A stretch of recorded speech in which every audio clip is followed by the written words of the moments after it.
Good day, ma'am and sir. We are the Z2002 presenter. I am Reg Irilos. I am Lovely Jane Laging. And I am Jeremy Roble. And our study is measuring community perception on police performance in Tagum City, basis for intervention skill. Introduction. In our introduction, it's all about related study that could help or strengthen the objective of our study. So according to McGarry Johnson, year 2020, policing is a service industry. Those who ask assistance from the police are its clients, also known as community.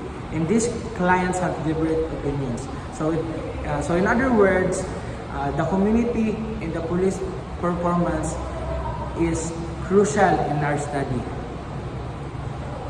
It measures the transparency, enable public oversight, and promotes integrity and competence, while accountability involves admitting misconduct and abuse of power. And also, incidents involving police misconduct, unwarranted arrest, and the lack of transparency have led prevailing distrust among civilians, according to Aguilar and other in year 2023. And also, the legitimacy of police force is based on public perception. And the people are the most expected to submit and cooperate with the police force when their trust in the authority is being hit.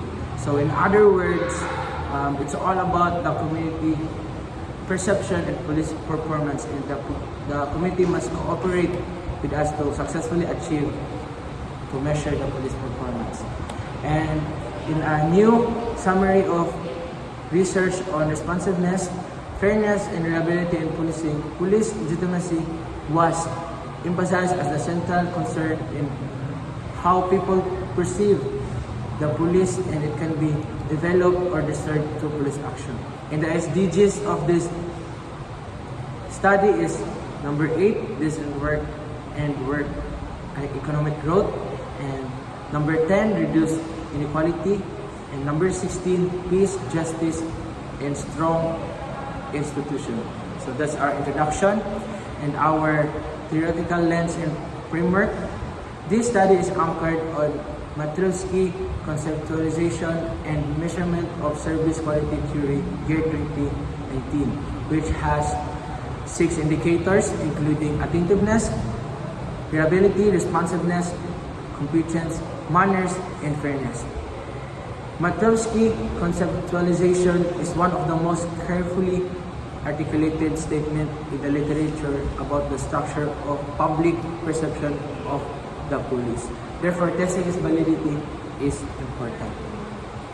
So here's our research objectives. This aims to determine the community's level of perception on police performance in Tagum City in terms of attentiveness, reliability, responsiveness, competence, manners, and fairness, and to propose an intervention scheme based on the results of the study. So, these sections provide information on how the researchers conduct the study and presented the interpretation. So, the design, the study used a quantitative non-experimental design technique to collect data, ideas, and information. So, the participants of this study involved 365 residents of Tagum City, age 18 to 65 years old, with equal representation across age, socioeconomic status, and education levels. So, the data analysis. The researchers utilized adapted questionnaire in determining the level of perception on police performance in Tagum City. So here's the result and discussions of our study. Police performance in Tagum City resulted an overall mean of 3.40 and a standard deviation of 0.599. So which describes as high, which means that the police performance in Tagum City did very satisfactory in delivering their duties and functions.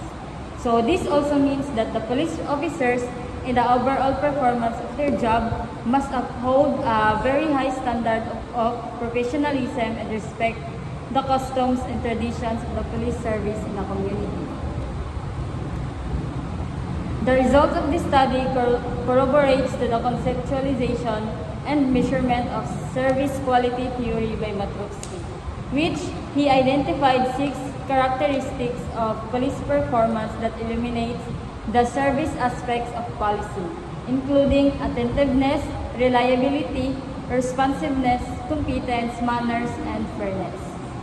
So, this table shows the results of our study with an indicators attentiveness, responsiveness, competence, and reliability with a description of high, and manners, fairness with a description of moderate, and the overall of 3.40 with a description of 5, which means that the police performance in Tagum City did not meet the excellent description.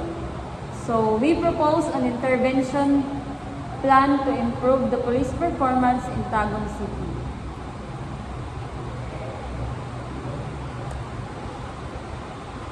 Based from the findings of the study, the level of police performance in Tagum City in terms of attentiveness, responsiveness, competence, and reliability are high and both moderate for manners and fairness.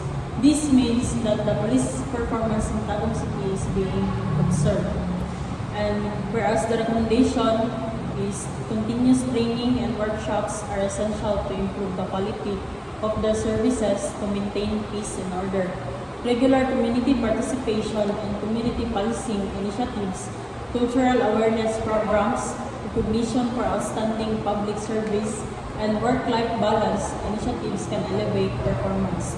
Activities like community policing, cultural awareness programs, and incentives can also improve performance. So we have here our reference. So in this section are the studies that help us to gather information and to make our objective more realistic and possible. That's all. Thank you.